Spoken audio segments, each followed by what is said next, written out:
Galaxy News Hour Live.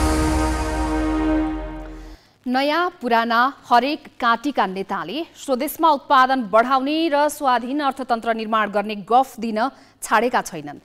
कृषिमा लगानी बढाउने र उत्पादन क्रान्ति गर्ने भनेर आकाश पाताल जोड्न पनि कोही कम छैनन्। तर व्यवहार यस्तो छ कि लाग्छ किसानलाई सक्दो पीडा र प्रताडना नदिए उनीहरूलाई आफू शासन सत्तामा बसेको अनुभूति नै हुँदैन। तिनले कहिले मिल धनीको स्वार्थमा त कहिले चिनी व्यापारीको चलखेलमा राज्यका नीति बनाउँछन्, निर्णय लिन्छन्, किसानलाई सताउँछन्। किसानलाई निचोर्ने राज्य संयन्त्र नै लागि परेपछि उनीहरूको भागमा आँसु, अन्योल र छटपटी बाहेक के नै परोस् र। उखु किसानले आफ्नो उत्पादनको मोल वर्षौंसम्म पनि नपाएको पीडा पुरानै हो। मिल धनीहरूले उधारोमा लगेको उखुको मोल नदिँदा कति किसानको उठीवास लागिसकेको छ। कतिले आफ्नो पसिनाको मोल पाउनको लागि संघर्ष गर्दा गर्दै परानै त्याग्नु परेको छ। अहिले देशको एउटा भागमा नेपाली किसानको उखु बारीमै सुकिरहँदा एकातिर मिल धनीहरू भारतबाट झिकाउँदैछन्, यही देशको अर्को भागमा मुख्य सिजनमै उखुको मोल नतोकिदिँदा किसानहरू बिना मोलतोल उधारैमा आफ्नो उत्पादन मिल धनीको जिम्मा लगाउनु पर्ने विडम्बना भोग्न विवश छन्। यसरी किसानलाई सताएर सत्तामा बस्नेहरूलाई के आनन्द आउँदो हो? राज्यले गर्नै पर्ने काम पनि नगरी बस्दा पनि सत्ता, प्रतिपक्ष वा कोही आलोचक पनि बोलिदिँदैनन् किन? ग्यालेक्सी न्यूज आवरमा आज हामी यस प्रश्नको उत्तर खोज्नेछौँ। साथै प्रधानमन्त्री पुष्पकमल दाहालको बदलिएको स्वरको अर्थ पनि केलाउनेछौँ।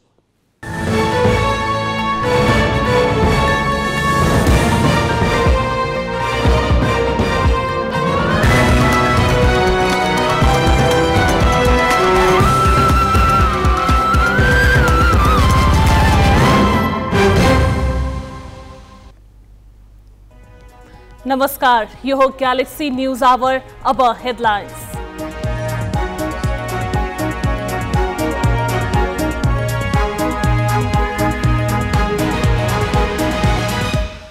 राष्ट्रपति र सभामुखमा कांग्रेसको समेत सहमति जुटाउने प्रयास भइरहेको प्रधानमन्त्री दाहालको भनाई। एमालेसँग लिखित सहमति नरहेको प्रश्नोक्ति। नागरिक उन्मुक्ति पार्टी तटस्थ बसेपछि सुदूरपश्चिममा आज पनि सभामुख चयन हुन सकेन। गण्डकीमा माओवादीका धिताल निर्वाचित, मधेसमा एमाले र कांग्रेस उम्मेदवार मैदानमा। सरकारले समर्थन मूल्य नतोकिदिँदा पर्सा र बाराका किसान मुख्य सिजनको उखु उधारोमै बेच्न बाध्य। नेपाली उखु उधारोमै उठाउने मिल धनी भारतबाट नगद तिरेर ल्याउँदै। बेलायतका लागि जासुसी गरेको आरोपमा इरानले दियो पूर्व उपरक्षा मन्त्रीलाई मृत्युदण्ड। आफ्नो देशको गुप्तचर सेवालाई नै विफल पार्न सेल कम्पनी चलाएको ठहर। र क्लब भलिबल च्याम्पियनसिपको महिलातर्फ न्यू डायमन्ड र नेपाल पुलिस फाइनलमा, पुरुषतर्फ आर्मी र हेल्प नेपाल उपाधिका लागि भिड्ने।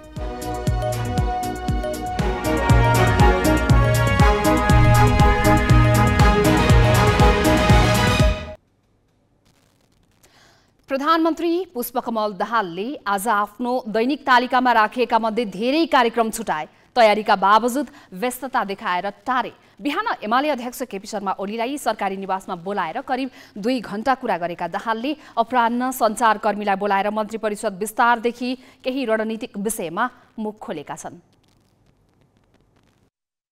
प्रधानमन्त्रीका रूपमा शपथ खाएको 20 दिन भइसक्दा पनि मन्त्री परिषद विस्तार नभएपछि बढेको चौतर्फी आशंकालाई चिर्दै दाहालले शनिबार बालुवाटारमा केही सम्पादकहरू सामु आइतबार बेलुकासम्म मन्त्री परिषद विस्तार हुने बताए।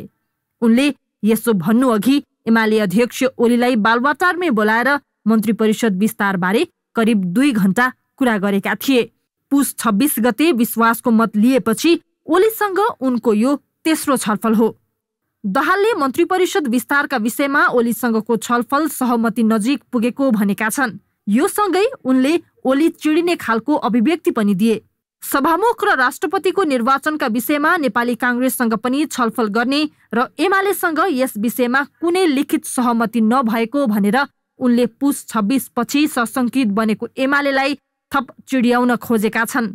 उनी पुस 10 मा अन्तिम समयमा कांग्रेस नेतृत्वको गठबन्धन छाडेर एमालेको सहयोगमा प्रधानमन्त्री बनेका हुन्। एमालेले सभामुख र राष्ट्रपति आफूले पाउने शर्तमा दाहाललाई प्रधानमन्त्री बनाएको हो। स्वयं माओवादी केन्द्रका नेताहरूले यो कुरा बताउँदै आएका छन्। तर दाहालले शनिबार मङ्सिर 4 को निर्वाचनले कुनै एक दलको मात्र नभएर सबै दल मिलेर सरकार बनाउनु पर्ने स्थिति पैदा गरिदिएको र काङ्ग्रेसले विश्वासको मत दिएका कारण उसँग छलफल गर्नु आफ्नो दायित्व भएको बताएका छन्। उनले खास गरी राष्ट्रपति पद हत्याउनका लागि काङ्ग्रेसले सहयोग गरेको हो होइन भन्ने चाहिँ स्पष्ट पारेनन्। यसअघि नेपाली काङ्ग्रेसले माघ 5 का लागि तय सभामुखको निर्वाचनबारे अन्य दलसँग छलफल गर्ने निर्णय गरेको थियो। काङ्ग्रेसको पदाधिकारी बैठकको निर्णयपछि सभामुखको निर्वाचनबारे उसँग कुरा गर्न दाहाल इच्छुक देखिएपछि राजनीति एकाएक तरङ्गित बन्न पुगेको छ। दाहालले आफूलाई विश्वासको मत दिएका सबै दलको उपस्थितिमा माघ 3 गते सर्वदलीय बैठक राख्ने तयारी गरेका छन्। प्रधानमन्त्रीमा आफूलाई सबै दलले समर्थन गरे जस्तै सभामुख र राष्ट्रपतिमा पनि सहमतिको वातावरण बनोस् भन्ने पक्षमा आफू रहेको उनको भनाइ छ।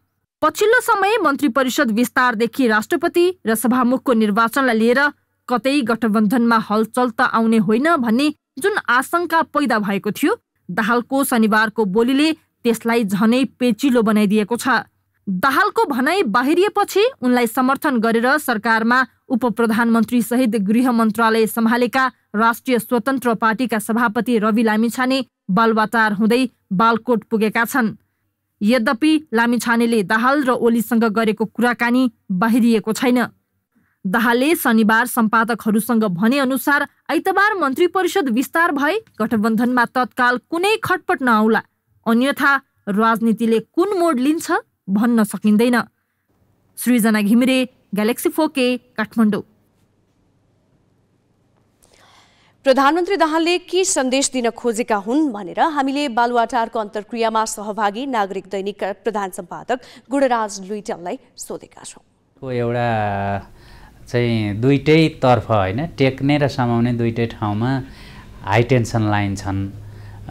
त्यो जस्तो एउटा लाइभ तार जस्तो छ। अब त्यो दुईटैमा मैले मिलाएर जानुपर्छ भन्ने उहाँको अभिव्यक्ति। यसले गर्दाखेरि चाहिँ के भने सानो पार्टी अब तेस्रो ठुलो दलको हिसाबले मात्रै होइन कि अब सबैको सहमति भइसकेर त्यसरी जाँदाखेरि चाहिँ सजिलो हुन्छ भन्ने त्यो हिसाबले चाहिँ उहाँले आफूलाई प्रस्तुत गर्न खोजेको, जान खोजेको जस्तो देखिन्छ। किनभने अब उहाँले सबैलाई मिलाएर जान खोज्दाखेरि त्यो एउटा इनर्जी पनि उहाँको देखिया छ कि यता आफूलाई समर्थन गर्ने एमालेदेखि लिएर अनि अब आफूलाई फेरि विश्वासको मत दिने नेपाली काङ्ग्रेस लगायतका दलहरूसँग उहाँसँगै हिँड्न खोज्ने अथवा अब सर्वदलीय बैठकै गर्छु, म त्यसरी छलफल गरेर जान्छु, उहाँहरूको पनि कुरा सुन्छु भन्दाखेरि चाहिँ एउटा अलिकति भिन्न खालको वातावरण बन्न खोजेको, सहमतिको वातावरण बन्न खोजेको हो कि भन्ने लाग्छ एउटा। अर्को चाहिँ नेपालमा जहिले जहिले दलहरू सहमतिमा हिँडे त्यतिखेर पनि एक हिसाबले राम्रै काम भएका छन्। जस्तो अहिले पनि अब कसैले जितेको हारेको जस्तो मानसिकता नगरिकन ठिकै छ त अब माओवादी केन्द्रका अध्यक्ष पुष्पकमल दाहालले अहिले प्रधानमन्त्री चलाउनु भएको छ, हामी सबैले एउटा रचनात्मक सहयोग गरौँ भनेर जाने वातावरण बन्यो भने चाहिँ फेरि त्यसले मुलुकलाई विकास निर्माण अरू कामहरूतर्फ अग्रसर गराउन पनि सक्छ। त्यो पनि एउटा पोजिटिभ हिसाबले पनि मैले चाहिँ हेरेँ। उहाँले त खास गरेर अलिकति कसरी जाँदाखेरि सरकारलाई राम्रो हुन्छ, सम्पादकहरूको कुरा पनि सुन्ने, उहाँको खास आफ्नो भन्ने कुरा भन्दा पनि अलिकति कसरी जाँदाखेरि सजिलो हुन्छ र कतिपय कुरामा त अब सम्पादकहरूले सुझावहरू दिँदाखेरि पनि प्रधानमन्त्री धेरै उद्घाटन विमोचन यस्तामा व्यस्त हुनु हुँदैन, काम गर्नुपर्छ, बरु उद्घाटन विमोचनकै काम गर्ने भए राति गर्नु, बरु अफिस टाइम सकिएपछि अनि प्रधानमन्त्री सिंहदरबारमा जानुपर्छ, त्यसरी काम गर्नुपर्छ। र नेपालीहरूले चाहिँ अहिले खोजेको कुरा भनेको चाहिँ सरकार कसरी कामयाबी हुन्छ, कसरी प्रभावकारी रूपमा काम गर्छ, विकास निर्माण कसरी हुन्छ, त्यो कुराहरू सम्पादकहरूले पनि भनेका थिए र उहाँले पनि खास गरेर सहमतिमै जाने त्यो खालको र म एकदमै काम गर्छु यसपालि चाहिँ भन्ने उहाँको कुराहरू चाहिँ बुझियो। सरकार गठन भएको यतिका समय बितिसक्दा समेत मन्त्रीमण्डल विस्तारमा भइरहेको ढिलाइलाई कसरी लिन सकिन्छ भनेर विश्लेषक डम्बर खतिवडालाई सोधेका छौँ। प्रश्न होला। अर्को प्रश्न भनेको चाहिँ अब यो सभामुख, उपसभामुख, राष्ट्रपति, उपराष्ट्रपति लगायतका जुन बाँकी पदहरू छन् त्यसमा चाहिँ कस्तो प्रकारले भागवण्डा गर्ने भन्ने कुराले पनि के अर्थ राखेको होला। मलाई यसमा अरू कुनै ठुलो देश जनताको हितसँग जोडिएको कुनै ठुलो र महत्त्वपूर्ण इस्यु छ जस्तो लाग्दैन। मलाई के लाग्छ भने यो विश्वासको मतपछि चाहिँ सरकार बढी सुरक्षित भएको छ। त्यस अगाडि एमालेसँगैको गठबन्धन या 7 दलहरूको गठबन्धन मात्रै हुँदाखेरि चाहिँ त्यसलाई चाहिँ के भने एमाले समर्थन फिर्ता लियो भने सरकार ढल्ने अवस्था थियो।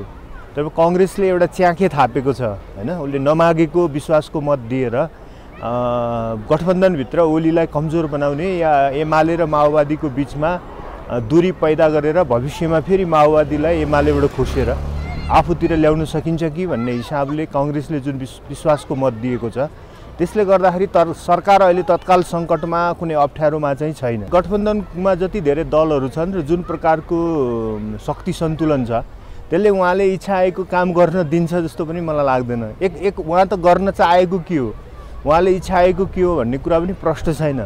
र फेरि आफ्नो वास्तविक शक्तिमा मान्छे कुनै न कुनै हिसाबले खुम्चिनै पर्छ। उहाँको वास्तविक शक्ति अहिले उहाँलाई 2 जना बाहेक संसदको ठुलो बहुमत प्राप्त भए पनि उहाँको वास्तविक शक्ति त यो होइन। उहाँको वास्तविक शक्ति त 32 सिट नै हो हैन। त्यसैले उहाँले आफ्नै मात्रै इच्छाले धेरै चिज गर्न खोज्नुभयो भने फेरि अरू दलहरूले समर्थन फिर्ता लिन सक्छन् र उहाँ 32 सिटदेखि 32 सिटसम्मको यात्रामा जानुपर्ने हुन्छ। त्यस हुनाले प्रचण्डको सरकारबाट उहाँले भनेअनुसार धेरै अपेक्षा गर्न सकिने ठाउँहरू छ जस्तो मलाई लाग्दैन। प्रदेशमा चलेको सत्ता राजनीति र सभामुख चयनमा चलेका रस्साकसीका प्रसङ्ग बाँकी नै छन्। अब केही न्यूज संक्षेपमा। नेपाली कांग्रेसका महामन्त्री गगन थापाले देशको राजनीतिलाई 3 पूर्व प्रधानमन्त्रीले अखडा बनाएको आरोप लगाएका छन्। कांग्रेस महामन्त्री थापाले आज काठमाडौँमा पत्रकार रामकृष्ण भण्डारीद्वारा लिखित सत्ता संघर्ष 30 वर्षमा 28 सरकारका नालीबेली पुस्तक सार्वजनिक गर्दै पूर्व प्रधानमन्त्रीमाथि सत्ता प्राप्तिका लागि जुनसुकै सम्झौता गर्ने प्रवृत्ति रहेको टिप्पणी गरे। उनले कांग्रेस सभापति शेरबहादुर देउवा, एमाले अध्यक्ष केपी शर्मा ओली र माओवादी अध्यक्ष पुष्पकमल दाहाललाई लक्षित गर्दै राजनीतिक नेतृत्वमा शक्तिका लागि जुनसुकै हत्कण्डा अपनाउने गरेको आरोप लगाए। शक्तिमा पुग्न हानथाप गर्ने नेताहरूसँग सत्ता केका लागि भन्ने जवाफ भने नरहेको उनको टिप्पणी थियो। नेताहरू संसदीय व्यवस्थाको नियमभित्र नबसेकाले संस्था कमजोर भएको र प्रणालीले काम गर्न नसकेको धारणा पनि उनले राखे। इरानले बेलायतका लागि जासुसी गरेको आरोपमा पूर्व उपरक्षा मन्त्रीलाई मृत्युदण्ड दिएको छ। ब्रिटिस गुप्तचरका लागि जासुसी गरेर राष्ट्रिय सुरक्षा विरुद्ध कार्य गरेको आरोपमा दोषी ठहरिएपछि पूर्व उपरक्षा मन्त्री अली रेजा अकबरीलाई फाँसी दिएको न्यायपालिकाको आधिकारिक समाचार आउटलेटले आज बिहान पुष्टि गरेको हो। उनी विरुद्ध MI6बाट तालिम लिई इरानी गुप्तचर सेनालाई विफल पार्न सेल कम्पनी स्थापना गरेको, अस्ट्रिया र UAE लगायतका विभिन्न देशमा गुप्तचर बैठक गरेको र आफ्नो देशलाई राष्ट्रघात गरेको पुरस्कारका रूपमा ब्रिटिस नागरिकता प्राप्त गरेको अभियोग लागेको थियो। उनीमाथि सन् 2020मा तेहरान नजिकैको एउटा सहरमा मारिएका एक शीर्ष आणविक वैज्ञानिक मोहसेन फखरिजादेह लगायत दर्जनौं वरिष्ठ इरानी अधिकारीका बारेमा जानकारी दिएको आरोप थियो। धेरै वर्षपछि इरान प्रवेश गरेका उनलाई सन् 2019मा हिरासतमा लिएको थियो। वर्षौंदेखि बक्यौता नपाएर ऋणको भारी बोकिरहेका उखु किसान समयमा मूल्य नतोकिँदा थप मारमा छन्। यस सम्बन्धी बाँकी प्रसङ्ग सोनिका अर्यालबाट। उखु किसानले आफ्नो उत्पादनको मोल वर्षौंसम्म पनि नपाएको पीडा पुरानै हो। मिल धनीहरूले उधारोमा लगेको उखुको मूल्य नदिँदा किसानहरूको उठीवास लाग्ने अवस्था बनेको छ। अहिले किसानको बक्यौता तिर्नुको साटो मिल मालिकहरू भारतबाट उखु ल्याएर चिनी उत्पादन गर्न थालेका छन्, जसले यहाँका किसानहरूले ऋण काटेर लगाएको उखु बारीमै सुक्ने चिन्ता बढेको छ। शीतयामै पछि देहातका किसानहरू काठमाडौँमा उखुको अमिलो कथा बोकेर आउँछन्। अघिल्ला 3 वर्ष लगालग काठमाडौँ आए। उनीहरू वर्षौंदेखि थातिरहेको बक्यौता होइन, उही उधारो आश्वासन बोकेर फर्कन्थे। उखुकै बक्यौता लिन आएका सर्लाहीका नारायण राय यादव त फर्कन पनि पाएनन्। काठमाडौँको चिसोमा कठ्याङ्ग्रिँदा पनि नगदे बालीको नगद नपाएका उनीहरूलाई यसपटक काठमाडौँ आउने जाँगर चलेको छैन। देहातमा अहिले उखु काट्ने खुर्कने समय चलेको छ। मिलमा लैजान समय घर्कँदा कतिपयको लहलह उखु फाँटमै सुक्न थालिसकेको छ। एकातिर बेचेको उखुको मूल्य पाउन तडपनु पर्ने, अर्कोतिर ऋण काढेर लगाइएको उखु सुकेपछि कृषक दोहोरो मारमा छन्। यस्तै चपेटामा परेका पात्र हुन् नवलपरासी सुस्ता पश्चिम प्रतापपुरका कासिम अन्सारी। साहुले 4 वर्षदेखिको उखुको मूल्य मात्रै होइन, सरकारले मिल मार्फत भुक्तानी दिने अनुदान पनि नदिएपछि कुन पैसाले उखु काट्ने भन्ने समस्यामा छन्। 4 वर्षको अझसम्म पेमेन्ट भएको छैन। पेमेन्ट के यो जुन 4 सालको जुन मान्छेहरू जुन यति पीडित भएछन्, 4 वर्षको उखुको पैसा अझसम्म दिएको छैन। अझै बिचमा चेक दिएछ, त्यो पनि फागुनतिरको चेक दिएछ। अब उखु यता छिल्न पैसा छैन मान्छेहरूसँग। यस्तो कन्डिसन भइसकेको छ उखुहरूको। इन्डियाबाट धमाधम उखु आइरहेछ, हाम्रोतिरको अझ न पैसा छ न पेमेन्ट गरिरहेछ। अहिले जुन नयाँ उखु खसालिरहेछन् यसको पनि पुरा बाँकी छ, एकजनालाई पैसा दिएको छैन। प्रतापपुरका उखु किसानले अनेकन समस्या झेलेका छन्। 4 वर्षदेखि बाँकी रहेको बक्यौताको आधा हिस्सा इन्दिरा सुगर एन्ड एग्रोका सञ्चालक राकेश अग्रवालले फागुनमा भुक्तानी गर्छु भन्दै उधारो चेक थमाएका छन्। नवलपरासीका किसानबाट उधारोमा नगदे बाली लिएका अग्रवालले भारतबाट भने हाताहाती भुक्तानी गरेर उखु ल्याउन थालेको मर्कामा परेकाहरूको गुनासो छ। पहिलाको पेमेन्ट पनि दिएन। राज्य संयन्त्रबाट पनि किसानहरू पीडित भएको छन्, किनभने हाम्रो उखुको रेट पर्कै रेटमा यिनीहरू उखु लिइरहेछन्। पर्को रेटमा लिँदा 3 दिन 1 हप्तामा भनेर पेमेन्ट गर्छु, 15 दिनमा पेमेन्ट गर्छु भनेर 3 मिलको बदमासी गरेका छन्। अहिले पनि एक महिना 1.5 महिना किसानहरू निमुखा किसानहरू जो बोल्न पाउँदैन तिनीहरूको पेमेन्ट पाएको छैनन्। जसले बोल्न पाउँछ, जसले हप्काउन पाउँछ तिनीहरूको पेमेन्ट गइरहेछ। सुनौलले पनि अब तपाईँको 15-20 दिन भइसक्यो पनि पेमेन्ट दिइरहेको छैन। अब यो मिलले जतिखेर पनि 15 दिन भन्छ, 20 दिन भन्छ, कहिले 25 दिनमा पेमेन्ट गर्छ, कहिले चेक दिएर त्यतिकै अल्झाइदिन्छ। अनि इन्डियाको गन्ना धमाधम लाउँछ अनि उसको पेमेन्ट चाहिँ नगदी गर्छ। यहाँको मान्छेको केही आवश्यकतै मलाई लाग्छ कि त्यस्तो गर्दैन। अनि सरकारले पनि अझैसम्म रेट पनि निर्धारित गरे छैन। यता मध्य तथा पूर्वी तराईका किसानहरू बेग्लै ताडनामा छन्। हिउँद घर्किसक्दा पनि सरकारले समर्थन मूल्य तोकेको छैन। सरकारले मूल्य तोक्न ढिलाइ गर्दा हिउँदे बाली लगाउन चटारिएका किसानहरू बक्यौता नतिर्ने मिललाई नै उधारामा उखु बेचिरहेका छन्। अहिलेसम्म मूल्य पाएको छैन। खाद र बिउ किन्नको लागि पनि त्यतिकै गाह्रो छ। बेलामा खाद मल पाइँदैन। सरकारबाट कुनै पहल भएको छैन। कृषि प्रधान देश भनेर भनिन्छ, तर किसानको लागि अहिलेसम्म उखुको मूल्य तोके छैन। पछाडि गर्मी आएपछि लेबर पाइँदैन। उखु छिल्नमा त्यसै कारणले बाध्य भएर अहिले उखु छिलेर चिनी मिललाई दिइराखेको छ। उखुको मोल नपाएर ऋणको पोखरीमा डुबिरहेका किसानहरूको पीर नयाँ होइन। किसानहरू महिनौं माइतीघर मण्डलामा आएर धरना बसेकै हुन्। किसानको स्वर बढ्दै गएपछि सरकारले बक्यौता नबुझाउने मेल धनीलाई धरपकड पनि गरेकै हो। तर बक्यौता नबुझाइ धरौटीमा छाड्दा कृषकको समस्या ज्यूका त्यौँ छ। अर्कोतिर समयमा मूल्य तोकेर न्यूनतम जिम्मेवारी पूरा नगर्दा ऋण काढेर लगाएको बाली बारीमै सुक्ने अवस्था बनेको छ। सर्लाहीबाट विश्वनाथ ठाकुर, नवलपरासीबाट सरोज धितालका साथमा अक्षर काका, ग्यालेक्सी फोके, काठमाडौँ। सरकारले उखुको समर्थन मूल्य नतोकेपछि पर्सा र बाराका किसानले उधारोमै चिनी मिललाई उखु बिक्री गर्न थालेका छन्। यस वर्ष सरकारले मूल्य तोक्न ढिलाइ गरेपछि किसानहरू मोल नतोकेरै मिललाई उखु दिन बाध्य भएका हुन्। बारा र पर्साका किसानलाई यति बेला उखु बिक्री गर्न हतारो छ। उखुको सिजन सकिन थालेसँगै उखु खेतमै सुक्ने डरले किसानले धमाधम समर्थन मूल्य बिना नै चिनी मिलमा उखु पुर्याइरहेका छन्। मङ्सिर दोस्रो साता पछिको उखु अरू बेला भन्दा रसिलो भएकाले उखुको तौल बढी आउँछ। तर मङ्सिर पछि भने रस सुक्ने र तौल पनि कम आउने गर्छ। त्यसैले उखु ढिलो बिक्री गर्दा झनै घाटा हुने डरले किसान यस वर्ष पनि उधारो मूल्यमै उखु बेच्न बाध्य भएका हुन्। बाली बढ़िया लगा दिया था, बाद में बीच में आके हई रोपी कह देता लोग, ऊख सूख जाता। सूखला पर तो कुछ अब किसान परेशान में पड़बे करी। एक बाद मिल चल लागता तो 3 दिन 4 दिन पानी तो हमके लागते बा। फिर हाँ खर्चा बढ़ता, कोई के चलान भी नहीं के रहत, तो तो धीरे धीरे समस्या हो जाता है। 1 दिन 2 दिन रह के। रेट के का समस्या? रेट तो अब 0 पर चलता। अब जेंगे सब कोई के दी देंगे कहता नहीं, हमनियों के देवे। अब तो उनके हिसाब से नहीं बा चीज, हमनी के बाले के अधिकार उनकर बा। ये तो बात बा। हरेक वर्ष मङ्सिर दोस्रो सातादेखि नै सञ्चालनमा आइसक्ने चिनी मिल यस वर्ष भने पुसको अन्तिम साता मात्रै सञ्चालनमा आएको छ।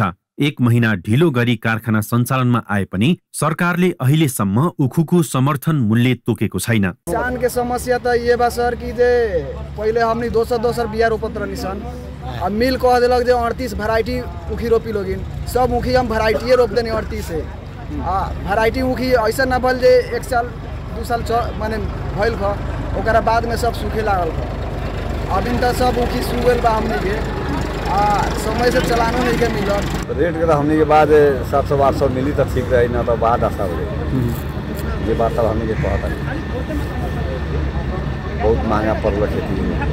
बेलैमा मूल्य नतोकिने, मूल्य तोक्दा पनि चिनीको बढ्दो भाउ अनुसार उखुको मूल्य नपाइने र उखु बेचेपछि चिनी मिल तथा सरकारसँग पैसा लिन आन्दोलन नै गर्नुपर्ने बाध्यताले किसान हैरान छन्। यता चिनी मिल सञ्चालक भने सरकारले समर्थन मूल्य नतोक्दा ढिलो गरी मिल सञ्चालन गर्न बाध्य भएको बताउँछन्। पहिले होइन, धेरै पहिलेदेखि हो। लगभग 5 वर्ष 10 वर्षमा धोखाले कहीँ सरकार अथवा सङ्घको या हाम्रो उखु उत्पादक सङ्घ अथवा चिनी उत्पादक सङ्घको जुन हाम्रो छलफल भएर निष्कर्ष हुन्छ त्यो सिजनभन्दा पहिला भएको रेयरी केसमा हो। होइन भने क्रसिङ सुरु हुन्छ, क्रसिङ सुरु भएपछि चिनी उत्पादक सङ्घ, उखु उत्पादक महासङ्घ, सरकार सबैको छलफलमा सहमतिबाट जुन मूल्य कायम हुन्छ त्यो मूल्य हामी अहिले 0मा चलाए पनि अथवा पहिलाकै मूल्यमा चलाए पनि त्यो मूल्य थपेर हामी किसानलाई दिन्छ। अहिले खेती भइरहेका परम्परागत जातका उखुले प्रति कट्ठा 15 देखि 25 क्विन्टलसम्म उत्पादन दिइरहेको छ। एक त मूल्य नपाउने, त्यसमा पनि उधारोमा बेच्नुपर्ने बाध्यताले किसानमा उखु खेती प्रतिको आकर्षण घट्दो छ। गत वर्ष प्रति क्विन्टल 590 रुपैयाँमा उखु बेचेका किसानले यस वर्ष कति मूल्य पाउने हुन् ठेगान छैन। उखु किसानको यो पीडामा सरकार भने सधैँ चुपचाप जस्तै बस्नु आश्चर्यजनक छ। ग्यालेक्सी फोकेका लागि पर्साबाट जियालाल शाहको रिपोर्ट। गुलियो उखुको खेती गर्ने उखु किसानको पीडाको नमिठो कथा धेरै पुरानो भइसक्यो। ऋण धन गरेर लगाएको खेती हुर्काउन जति मुस्किल छ त्यसको मूल्य पाउन उति नै आपद बेहोर्नुपर्छ। कृषि प्रधान देशका किसानलाई पीडा दिनेमा चिनी मिलका मालिक मात्रै होइन, सरकार पनि उत्तिकै जिम्मेवार छ। कृषि पेशा गरेर सम्मानका साथ बाँच्ने दिन कुन सरकार र कस्तो व्यवस्था आउनुपर्ने हो, कसले सुनिदिने, कसले बुझिदिने? अब केही न्यूज संक्षेपमा। श्रीलङ्काले सेनाको संख्या व्यापक रूपमा कटौती गर्ने भएको छ। चरम आर्थिक सङ्कटका कारण श्रीलङ्काले सेनाको दरबन्दी कटौती गर्ने भएको हो। रक्षा राज्य मन्त्री प्रमित बन्दारा तेन्नाकुनले सन् 2024मा सेनाको संख्या 2,783,बाट 1,35,000मा छार्ने बताएका छन्। सन् 2030 सम्ममा यो संख्या 1,00,000मा छर्ने लक्ष्य छ। सैन्य खर्च कटौती गरेर आर्थिक विकासमा खर्च गर्ने मन्त्री तेन्नाकुनले बताएका छन्। अब अन्य प्रसङ्ग स्मृति मल्लबाट। गण्डकी प्रदेशमा आज नयाँ सभामुख चयन भए। कर्णाली र मध्य प्रदेशमा सत्ता गठबन्धन र विपक्षी दल कांग्रेसका उम्मेद्वार बीच प्रतिस्पर्धा हुने पक्का भएको छ। यी प्रदेशमा 2-2 जनाको उम्मेदवारी परेको छ। सभामुखका लागि कर्णालीमा आइतबार र मध्य प्रदेशमा सोमबार सभामुखको निर्वाचन हुँदैछ। शनिबार गण्डकी प्रदेशको सभामुखमा माओवादीका कृष्ण धिताल निर्वाचित भएका छन्। उनले 32 सांसदको मत पाए। प्रदेश सभा बैठकमा 58 सांसद उपस्थित थिए। सत्ता गठबन्धनमा रहेका 31 र 1 स्वतन्त्र सांसदले धितालको पक्षमा मत दिएका थिए। सबै दलको राय समेटेर अघि बढ्ने नवनिर्वाचित सभामुख धितालको भनाइ छ। हाम्रो समग्र प्रदेश र अब यहाँका समस्याहरू सम्बन्धित छलफल गर्दै हामी त्यसलाई अगाडि बढाउने प्रयत्न गर्छौँ। मैले बुझ्ने धेरै भएको छैन। हामी यहाँ धेरै अब भर्खरै प्रारम्भ गरेका छौँ। यसको विस्तृत योजना हामी पछाडि बनाउँछौँ। सभामुखमा काङ्ग्रेसकी सरस्वती अर्यालले पनि उम्मेदवारी दिएकी थिइन्। उनको पक्षमा बहुमत नपुगेपछि प्रस्ताव अस्वीकृत भएको थियो। गण्डकीमा मुख्यमन्त्री एमालेबाट र सभामुख माओवादीबाट लिने सहमति बमोजिम धिताल सभामुखमा निर्वाचित भएका हुन्। 31 सांसदको समर्थन सहित एमालेका खगराज अधिकारी मुख्यमन्त्री बनिसकेका छन्। मध्य प्रदेश सभाको सभामुखका लागि 2 जनाबीच प्रतिस्पर्धा हुने भएको छ। एमालेबाट रामचन्द्र मण्डल र काङ्ग्रेसबाट जङ्गीलाल रायले प्रदेशसभा सचिवालयमा मनोनयन दर्ता गराएका हुन्। मण्डललाई सत्ता गठबन्धनबाट जसपा, जनमत, माओवादी, लोसपा, राप्रपा, नेपाल संघीय समाजवादी, नागरिक उन्मुक्ति र 2 स्वतन्त्र सांसद सहित 72 जनाको समर्थन छ। अहिले चाहिँ उम्मेदवारी भर्खर दर्ता गरायौँ, त्यसमा 5 वटा राजनीतिक दलको समर्थन छ। 5 वटामा एमालेको 24 वटा, त्यस पछाडि जसपाको 16 वटा, अनि लोसपाको 9 वटा, त्यस्तै चाहिँ तपाईँको जनमतको 14 वटा, अनि माओवादी केन्द्रको अब अहिले 9 वटा छन्, तर 7 वटा। कांग्रेस भने एक्लै मैदानमा उत्रिएको छ। लोसपा र एकीकृत समाजवादीको समर्थन पाउने आशा पनि पूरा भएन। लोसपाले एमाले उम्मेद्वारलाई नै समर्थन जनाएको छ भने एकीकृत समाजवादी मौन बसेको छ। हामी कुनै चिजमा आत्ने जरुरी छैन र भोलिको दिनमा पनि हाम्रो जुन भूमिका हुन्छ यहाँ सकारात्मक र रचनात्मक भूमिका हुन्छ, त्यो भूमिकामा हामी दृढ रूपले हाम्रो प्रस्तुति हुन्छ। मध्य प्रदेशमा सभामुखको निर्वाचन माघ 2 गते हुनेछ। सत्ता गठबन्धनमा सभामुख एमाले र उपसभामुख जनमत पार्टीले पाउने सहमति बनेको छ। यसैबीच कर्णाली प्रदेशमा सत्ता गठबन्धनबाट एमालेकी नन्दा गुरुङ सभामुखमा उम्मेद्वार बनेकी छिन्। कांग्रेसका खड्ग पोखरेलले पनि उम्मेदवारी दिएका छन्। सत्तारूढ दलको भागबण्डामा कर्णालीको सभामुख एमालेको भागमा परेको छ भने उपसभामुख माओवादी केन्द्रले लिनेछ। 40 सदस्यीय प्रदेश सभामा सत्ता गठबन्धनसँग 24 सांसद भएकोले गुरुङ नै सभामुख बन्ने निश्चित छ। कांग्रेससँग जम्मा 14 सांसद छन्। कर्णालीमा सभामुखको निर्वाचन आइतबार 1 बजेका लागि तोकिएको छ। प्रदेश 1 र बागमतीले सभामुख पाइसकेका छन्। प्रदेश 1 मा माओवादीका बाबुराम गौतम सर्वसम्मत भएका हुन् भने बागमतीमा राप्रपाका भुवन पाठक निर्वाचित भए। लुम्बिनीमा भने सभामुख र उपसभामुखको निर्वाचन माघ 3 गते हुने भएको छ। लुम्बिनीमा मुख्यमन्त्री एमाले र सभामुख माओवादीले लिने सहमति भए पनि सभामुखमा माओवादीले नामको टुङ्गो लगाएको छैन। जनकपुरबाट किरण कर्ण, पोखराबाट उत्तम पौडेल र सुर्खेतबाट सुदीप पुरीको रिपोर्ट।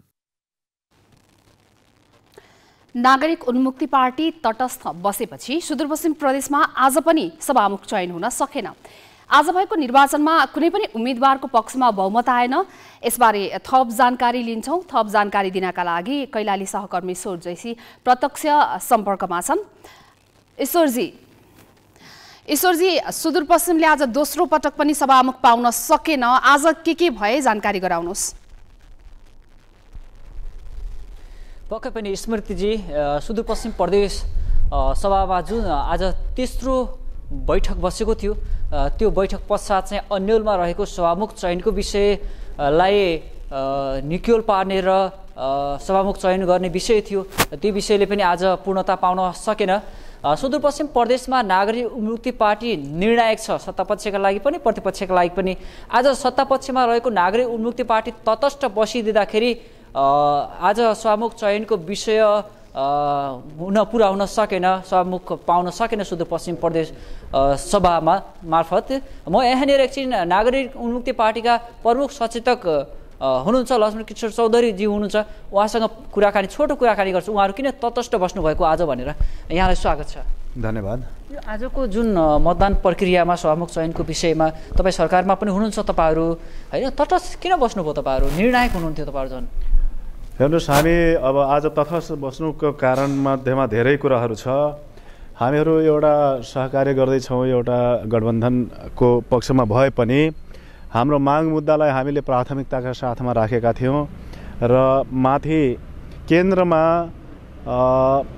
गठबन्धनको विशेष गरेर हाम्रो सम्माननीय प्रधानमन्त्री पुष्पकमल दाहालज्यूले हाम्रो पार्टीको अध्यक्ष माननीय रञ्जिता श्रेष्ठज्यूसँग पार्टीसँग एउटा चाहिँ सम्झौता गर्नुभएको थियो कि उहाँले हाम्रो यो टिकापुर घटना राजनीतिक हो, आपराधिक होइन र यसलाई निकास दिनुपर्छ र यो निकास दिनको लागि उहाँले हामीलाई यो माघको यो पुसको अन्तिम दिन र माघको 1 गतेसम्म फर्किने गरी माननीय रेशम लगायत टिकापुर घटनाका 7 जना राजबन्दीहरू र झुट्टा मुद्दालाई खारेज गर्ने प्रक्रिया चाहिँ उहाँले प्रतिबद्धता जनाउनु भएको थियो।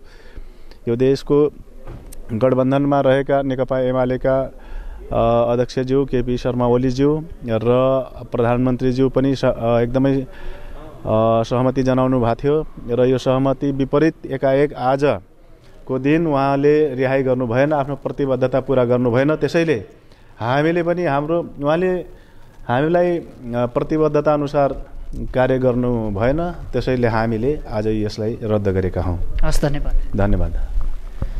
स्मृतिजी, आज जुन रूपमा सभामा उपस्थिति सत्ता पक्षबाट 29 जनाकै उपस्थिति थियो र प्रतिपक्षबाट जम्मा 23 मध्ये तपाईँको 22 जनाको मात्र उपस्थिति थियो र जुन रूपमा चाहिँ एक हिसाबले पक्कै पनि जुन सभामुख चयन सत्तापक्षबाट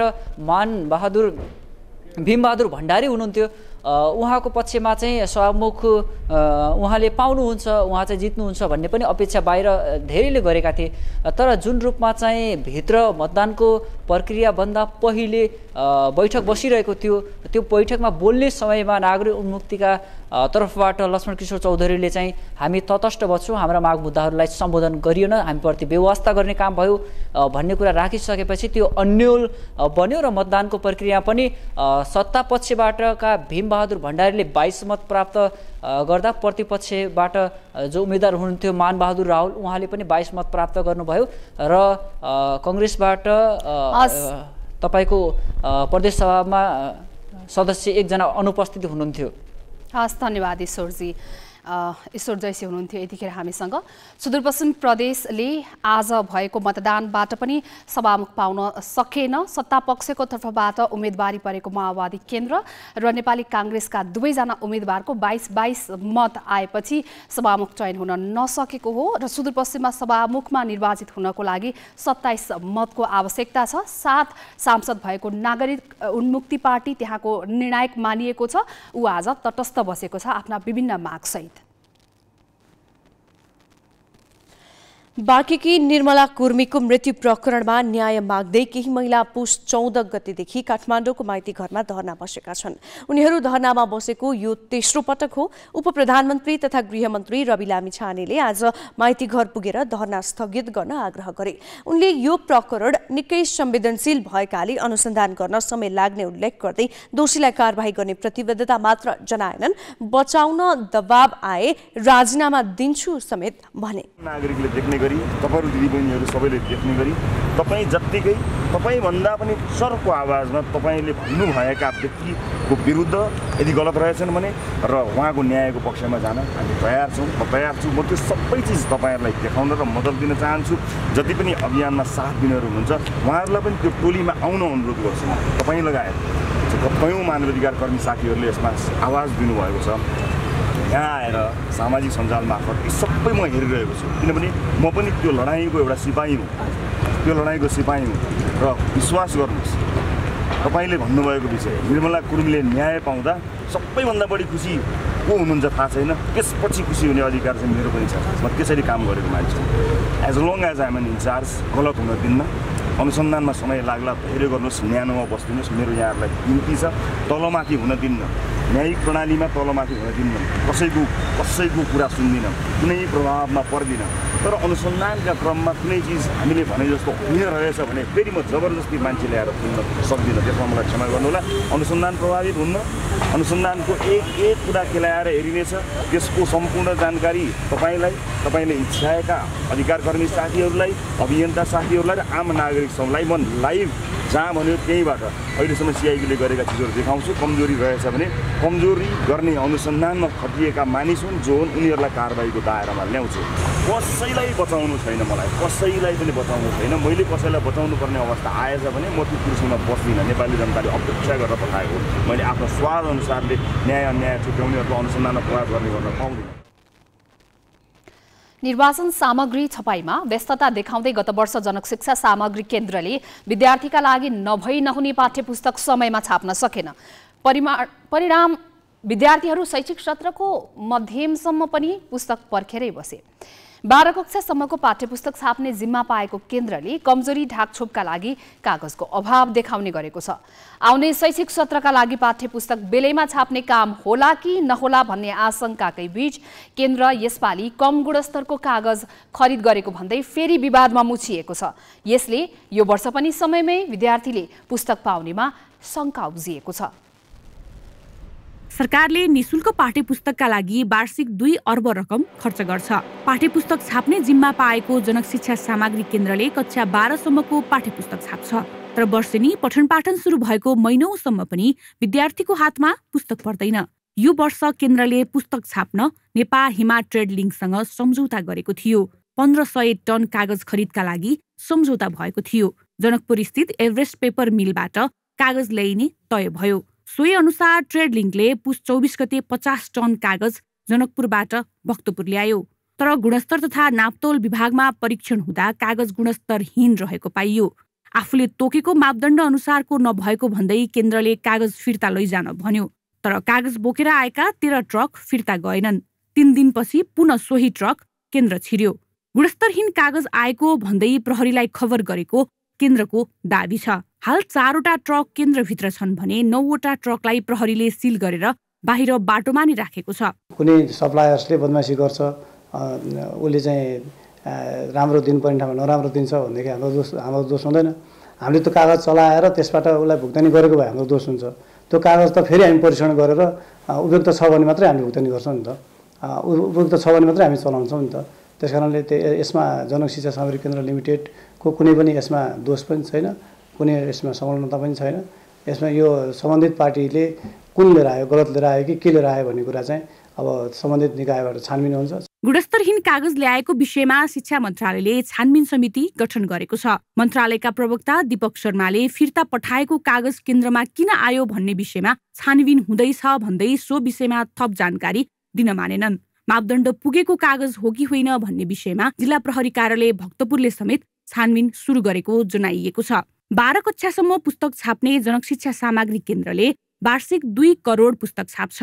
हालसम्म उसले कक्षा 4 देखि 10 सम्मको 45 लाख पुस्तक मात्र छाप्न भ्याएको छ। 11 र 12 कक्षाको पाठ्यपुस्तक छाप्नका लागि ल्याइएको कागज गुणस्तरहीन पाइएको केन्द्रको भनाइ छ। मापदण्ड अनुसारकै कागज आउने हो भने समयमै पुस्तक छाप्न समस्या नहुने केन्द्रले जनाएको छ।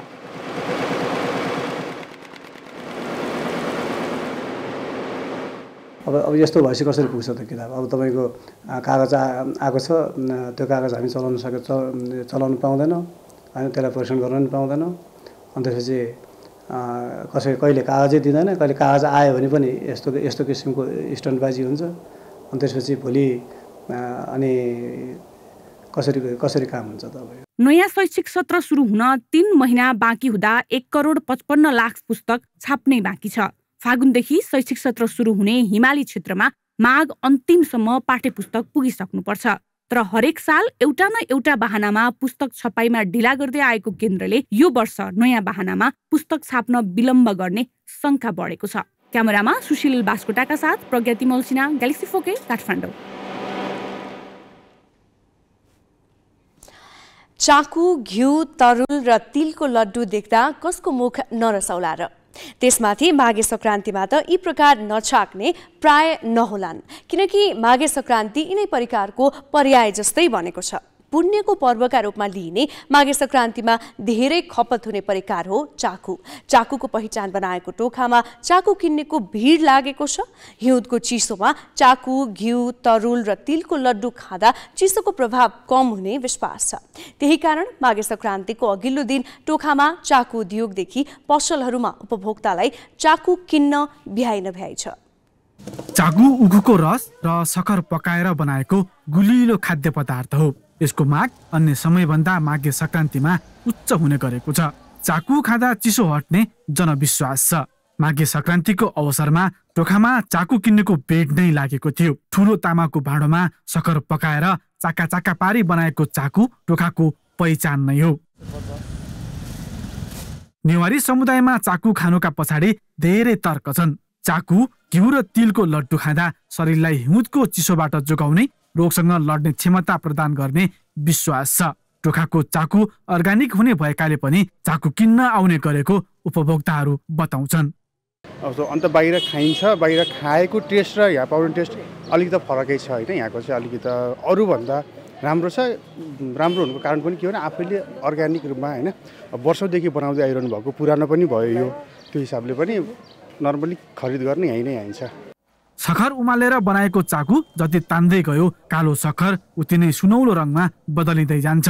चार पाटे गोलो सामान्य डल्लो आकारका चाकुमा नरिवल काजु लगायतका सुक्खा फलफुल मिसाएर कालीगढहरूले प्याकिङ गर्ने गर्छन्। माघे संक्रान्तिको अर्को मुख्य परिकार कालो तिलको लड्डु हो। संक्रान्तिमा चाकुको माग धेरै भएकाले आफूहरूलाई बनाउन भ्याइ नभ्याइ भएको चाकु उद्योगका सञ्चालक बताउँछन्। पहिलाको भन्दा चाहिँ धेरै चल्यो। हामीले पहिला चाहिँ हामीले असन्तिर लैजान्छौँ खर्पनमा बोकेर, अहिले चाहिँ यहीँ आफैले लिन आउँछ। किर्तिपुर जताततैको मान्छे आउँछ, कहाँ कहाँबाट आउँछ मान्छे। अब बनाउने भ्या छैन भनौँ त बनाउँदाखेरि।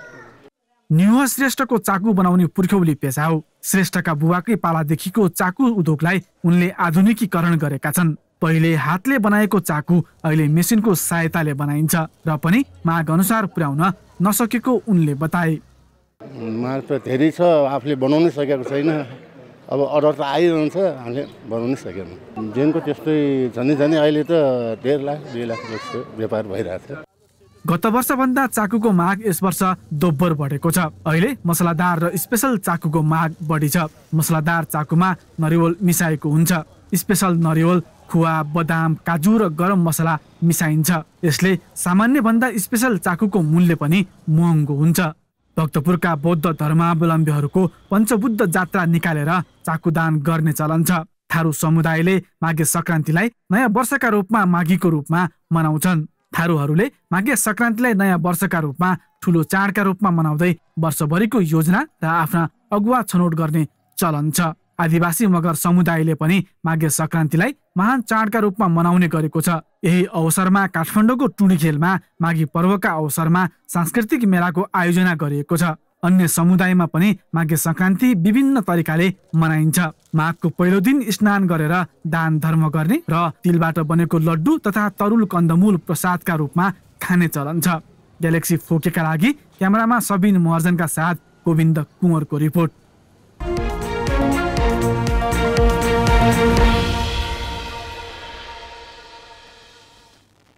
शेयर बजारमा यो साता पछिल्लो वृद्धिको बाटोमा महत्त्वपूर्ण टर्निङ पोइन्ट साबित भएको छ। सातामा बजार परिसूचक नेप्से जति बढ्यो त्यसको झन्डै बराबर अर्थात् 92% घटिसकेको छ। अझै इन्ट्राडे व्यापारको स्थिति हेर्ने हो भने त नेप्सेले गत आइतबारको सुरुवाती बिन्दुबाट 128 अङ्कसम्म बढेको देखिन्छ भने उच्चतम बिन्दुबाट 151 अङ्क घटेको देखिन्छ। यसले आउँदा दिनमा पनि नेप्से उतार चढाव पूर्ण नै रहने देखाएको छ। गत मंगलबार नेप्सेले 8 महिना यताकै उच्च बिन्दुमा पुगेर ओह्रालो लागेसँगै साप्ताहिक व्यापारमा खासै उत्साहजनक अवस्था रहेन। सुरुवाती 2 दिनमा नेप्सेले करिब 68 अङ्क बढेपछि पछिल्ला 2 दिनमा फेरि 62 अङ्क भन्दा धेरैले घटेको छ। नेप्सेको साप्ताहिक परिवर्तन केवल 5.5 अङ्कको अन्तरमा रोकिएको छ। मंगलबार नेप्से 2277 अङ्कसम्म पुगेर ओह्रालो लागेको थियो। गत बिहिबारसम्म आउँदा नेप्सेले 2126 अङ्कमा न्यूनतम बिन्दु तयार पारेको छ। यसरी हप्तामा 4 दिन मात्रै कारोबार भए पनि नेप्सेको उतार चढाव भने 151 अङ्क भन्दा फराकिलो बन्न पुग्यो। यस्तो विस्तारित उतार चढावले लगानीकर्ताहरू अस्थिर मनोविज्ञानमा रहेको देखिन्छ। 2078 भदौ 3 मा 3227 अङ्कसम्म पुगेर ओह्रालो लागेको नेप्से गएको 10 असारमा 1807 अङ्क भन्दा तल ओर्लिएको थियो। यसरी 10 महिनामा 1420 अङ्क अर्थात् 44% को गिरावट पछि नेप्सेले बढ्दो प्रवृत्ति समातेको थियो। त्यस यताका 6.5 महिनामा नेप्सेले 470 अङ्क अर्थात् 26% बढेपछि बाटो मोडेको छ। गत साता कारोबार रकममा भने उच्च वृद्धि भएको छ। गएको मङ्सिर अन्तिमतिर साताभरिमा 4-5 अर्बको कारोबार हुने शेयर बजारमा गत साता 4 दिन मात्रै कारोबार हुँदा पनि 23 अर्ब 55 करोडको शेयर किनबेच भएको छ। पुसकै पहिलो हप्ताको तुलनामा दैनिक कारोबार करिब 6 गुणा बढेको छ। साताभर 3,38,000 पटक कारोबार हुँदा 5 करोड 63 लाख भन्दा बढी किता शेयरको व्यापार भएको छ। मंगलबार बजार बन्द हुँदा 31 खर्ब 93 अर्ब पुगिसकेको शेयर बजारको पुँजीकरण बिहिबार बेलुका 31 खर्ब 3 अर्बमा झरेको छ। यसरी 2 दिनमै 90 अर्ब सम्पत्ति गुमाएको शेयर बजारले साप्ताहिक रूपमा भने यो स्तरको गिरावट भोग्नु परेन। अघिल्लो साताको बिहिबारको तुलनामा गत बिहिबार नेप्सेको बजार पुँजीकरण केवल 1 अर्ब 70 करोड मात्रै घटेको छ। नेप्सेको बढ्ने प्रयासमा ठूलै धक्का लागेको देखिने मैनबत्ती चित्रहरूले आउँदा दिनमा पनि शेयर बजार उतार चढाव पूर्ण नै रहने सम्भावना देखाएको छ। अहिलेको स्थितिबाट बजार ओह्रालो लागेमा 1965 देखि 1850 सम्मै झर्न सक्ने सम्भावना प्राविधिक विश्लेषणले संकेत गरेको छ। Business bureau, galaxy 4K, Kathmandu.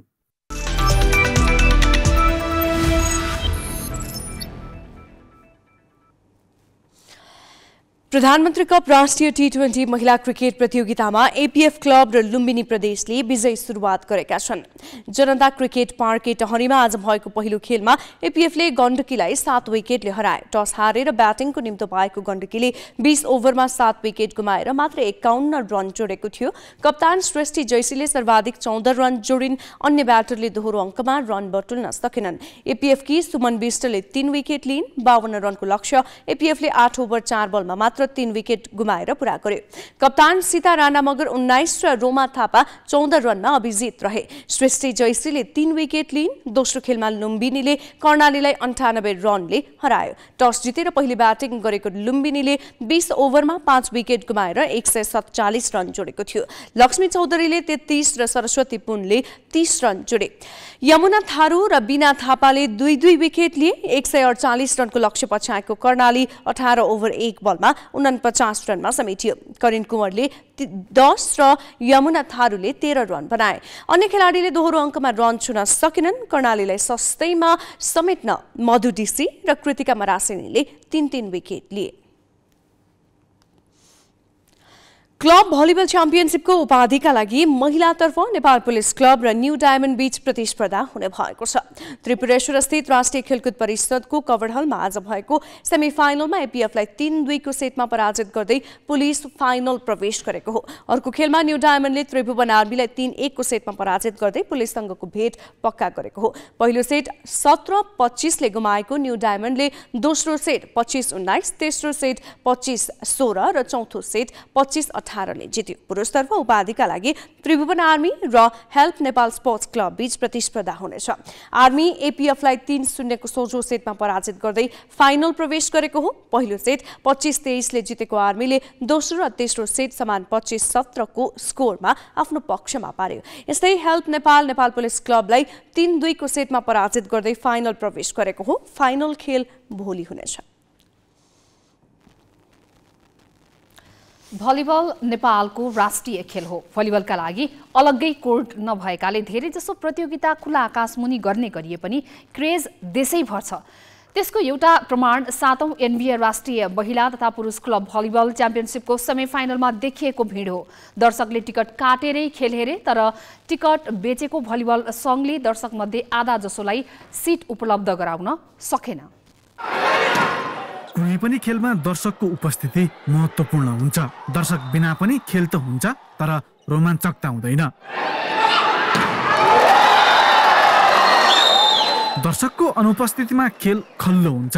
उपस्थितिले माहौल नै अर्कै बन्छ। शनिबार राष्ट्रिय खेलकुद परिषदको कभर हलमा त्यस्तै माहौल देखियो, जहाँ 7औं एनबिए राष्ट्रिय महिला तथा पुरुष क्लब भलिबल च्याम्पियनसिपको सेमिफाइनल खेल भइरहेको थियो। खेल हेर्न कभर हल दर्शकले भरिभराउ थियो। पाइला टेक्ने ठाउँ पनि बाँकी थिएन। करिब 900 सिट क्षमताको कभर हलमा 2000 हाराहारी दर्शक थिए। उनीहरूमध्ये आधा दर्शक 300 रुपियाँको टिकट काटेर पुगेका थिए। कोट बाहेक भर्याङदेखि कोटको दायाँ बायाँ सबै ठाउँ खचाखच थियो। यो क्रेज आफैमा सकारात्मक हो, तर टिकट काटेका दर्शक मध्ये धेरैजना बस्ने ठाउँ नपाएपछि निराश बने। यो चाहिँ साह्रै नराम्रो लाग्यो। व्यवस्थापन भएन होला। अब तपाईँको क्यापेसिटी भन्दा झन्डै 3 गुणा बढी जस्तो टिकट बेचिरहेछन्।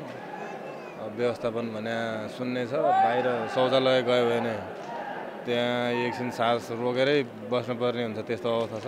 तर यहाँ आयोजकले गर्नुपर्ने चाहिँ जुन कुराहरू सामान्य कुराहरू छन् त्यो पनि एउटा पनि चाहिँ नि राम्रो व्यवस्थापन छैन। भुइँमा पनि अझ आरामले बस्नु पाए त हुन्थ्यो। बसाइ यस्तो छ है, तपाईँको हिँडुल गर्ने बाटो छैन, मान्छे जतासुकै यस्तो छ अवस्था। यो त साह्रै लाजमर्दो जस्तो खालको चाहिँ नि यो त राष्ट्रिय कवडल हो। भलिबल सङ्घले सिट क्षमतालाई व्यवस्था गरी टिकट बेचेको परिणाम यो स्थिति आएको हो। सङ्घको अर्को कमजोरी कभडलमा रहेको शौचालय सफाई नगर्नु पनि हो। टोयलेट गतिल छैन हेर्नु है। बाहिरबाट टोयलेट जानलाई तपाईँको त्यो जेन्ट्स टोयलेटमा गयो भने तपाईँको पिसाबै पिसाब छ हेर्नुहोस् है। अब त्यो हामीले पैसा टिकट भित्र आइसकेपछि उहाँहरूले व्यवस्थित गर्नुपर्ने हो नि त, होइन र एउटा। दोस्रो कुरा उहाँले यो जति सिटहरू पनि हाम्रो त्यति व्यवस्थित छैन क्या, सबै फुस्किरहेको सिटहरू छ। अब खेलाडीहरूले बस्न पाइरहेको छैन होइन। त्यस्तो कुरा चाहिँ विचार गर्दैदेखि हुन्थ्यो। हामी त खेलप्रेमी हो, पैसा तिरेर आयो खेलिहाल्छौँ, हेरिहाल्छौँ, समस्या कुरो भएन। अब हामीले तिरेको पैसाले उहाँको कमसेकम मेन्टेन भयो भने हामीलाई पनि खुसी लाग्छ नि त, त्यति मात्रै हो। खेलाडीहरूले पनि बस्न पाउनु भएको छैन, उहाँहरू सबै उभिरहनु भएको छ कि। खेलाडी भने त गहना हो, उहाँहरूलाई कमसेकम बस्ने व्यवस्था गरिदिनु भएको भए राम्रो हुन्थ्यो भन्ने यति मात्रै।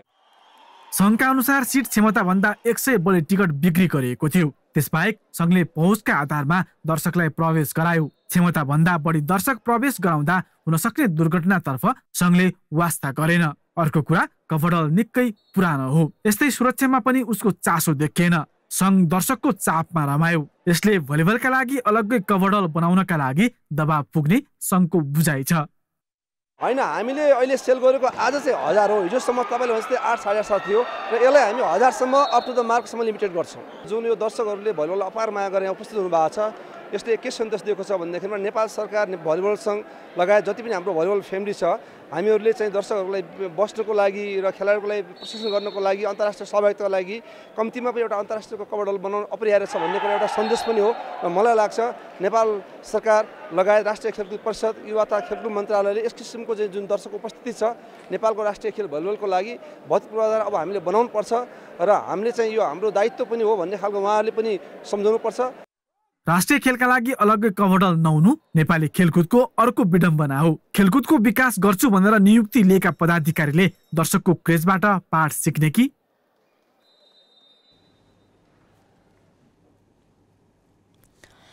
भारत उत्तराखण्ड राज्यको एउटा नगरको जमिन केही महिना यता भासिँदै गएको छ। एकपछि अर्को घरमा चिरा पर्ने भत्किने क्रम बढेपछि चमोली जिल्ला स्थित जोशीमठ नगरका स्थानीय त्रासमा छन्। त्यहाँ झण्डै 17,000 मानिसको बसोबास छ। उनीहरूलाई घरबारविहीन हुने चिन्ताले सताएको छ। ऐतिहासिक र धार्मिक दृष्टिकोणले चर्चित जोशीमठ नगरको अस्तित्व नै सङ्कटमा पर्ने भय उनीहरूमा छ। भारतीय अन्तरिक्ष अनुसन्धान संगठन इसरोको प्रतिवेदन अनुसार जोशीमठ 12 दिनमा 5.4 सेन्टिमिटर भाँचिएको छ। इसरोको नेसनल रिमोट सेन्सिङ सेन्टरले डिसेम्बर 27 देखि जनवरी 8 सम्म 5.4 सेन्टिमिटर भाँचिएको स्याटेलाइट तस्बिर सार्वजनिक गरेको छ। जोशीमठ सहरका केही घर 15 महिना अघि नै चर्कन थालेका थिए।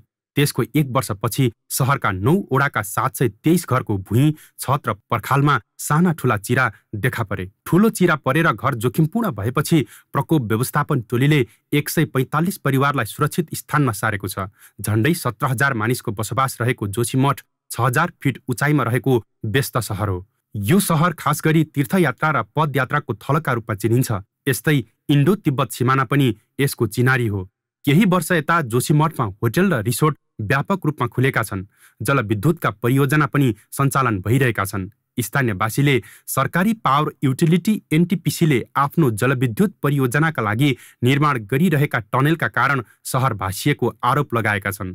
तर एनटिपिसीका अधिकारीले आरोप अस्वीकार गर्दै आएका छन्। सन् 1976मा भारतको एक सरकारी अध्ययनले जोशीमठ भविष्यमा डुब्ने चेतावनी दिँदै यस क्षेत्रमा भारी निर्माण कार्यमा प्रतिबन्ध लगाउन सिफारिस गरेको थियो। पर्याप्त ढल निकासको अभावले पहिरोको जोखिम औल्याउँदै बस्तीका लागि जोशीमठ उपयुक्त नभएको चेतावनीको कसैले वास्ता गरेन। एकपछि अर्को गरी बस्ती विस्तार भयो। अहिले जोशीमठवासीले सरकारसँग लिखित आश्वासन मागिरहेका छन्। जलवायु परिवर्तनको उच्च जोखिममा रहेका क्षेत्रमा मानवीय संरचना अन्धाधुन्ध रूपमा निर्माण गरिएकाले अहिले सङ्कट आइलागेको विज्ञहरूको बुझाइ छ। हामी ग्यालेक्सी न्यूज आवरको अन्त्यमा छौं। जाँदा जाँदै हेडलाइन्स।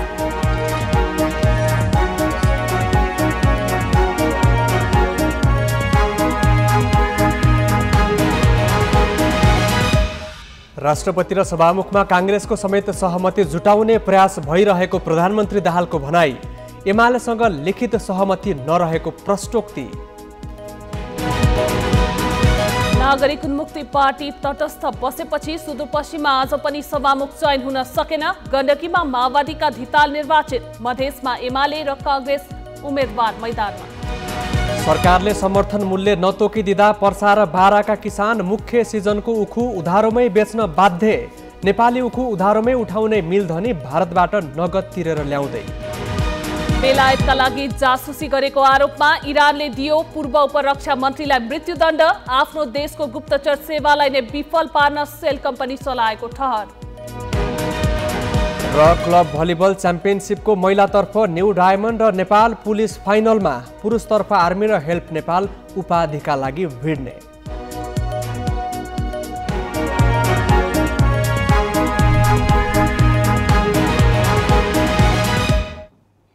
आजलाई ग्यालेक्सी न्युज आवर सकियो। नमस्ते।